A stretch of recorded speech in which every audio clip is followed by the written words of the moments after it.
Hello everybody, I'm Chef Bruce Brown and welcome to the Ingles table. It's almost time for Easter, which means it's time to make my yummy sweet potato casserole that's great for Easter time. This is the perfect addition to a buffet or just in your home. I went to Ingles, got everything I need, so let's get started. First off, 3 pounds of sweet potatoes. Now what I do with my sweet potatoes is I bake them right in the skin. I don't peel them ahead of time. I bake my sweet potatoes in a 350-degree oven for about 40-45 minutes in an oven, take them out and let them totally cool, and the skins of the potato come right off in your fingers. That way then what you have left are wheels that you can dice up and throw into a bowl. 3 pounds ends up with about 8 cups of sweet potatoes. To the sweet potatoes, I have right here, I have about 1 cup of red onion, finely diced. I like just a little bit of something a little bit more acidic. Sauteed just until they're starting to caramelize, just softened up a little, and turn the burner off. That is going to get added to the sweet potatoes.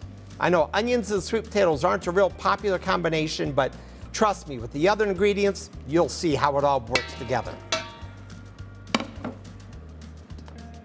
A red pear and a green pear, a Bosc pear and a red pear. Cored, learn how to core it by watching my tip.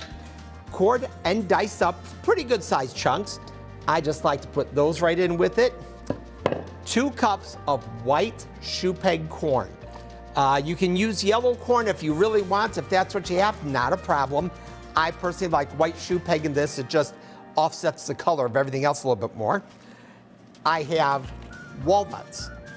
1.5 cups of walnut pieces that while I was roasting my sweet potatoes, I put them in a baking pan, just a real simple little baking pan, and popped them in the oven for about 10 minutes to toast the walnuts. Those toasted walnut pieces are going right in there with the sweet potatoes. And a package, 1 cup of dried cranberries. You can get them right from your Ingles store. They have them all the time, year round, and great addition. Gives you a little bit of a chewy ingredient. Don't want to miss any of those cranberries, but also just a little bit more of a bite, which makes it really good. We're going to sprinkle 1 teaspoon of salt over this whole thing. Stir this all together. Now get your oven preheated to about 350 degrees. Now this combination of these ingredients can be just a little bit dry. So we're going to need to make some kind of a sauce before we bake it. I've started off with 1/2 cup of butter and melted it.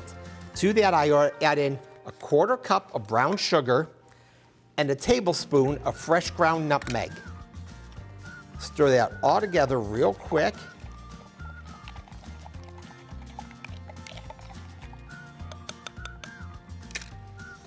Pour it right over top. And you guys, if you've seen me do these before, you know me, I'm a scraper. I scrape every last bit of goodness that I can get out of that measuring cup right into there. Toss it all.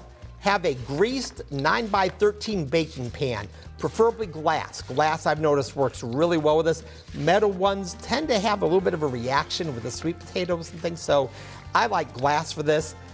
Dump this into your 9x13 glass pan and roast it in an oven, 350 degrees, for between 35 and 40 minutes.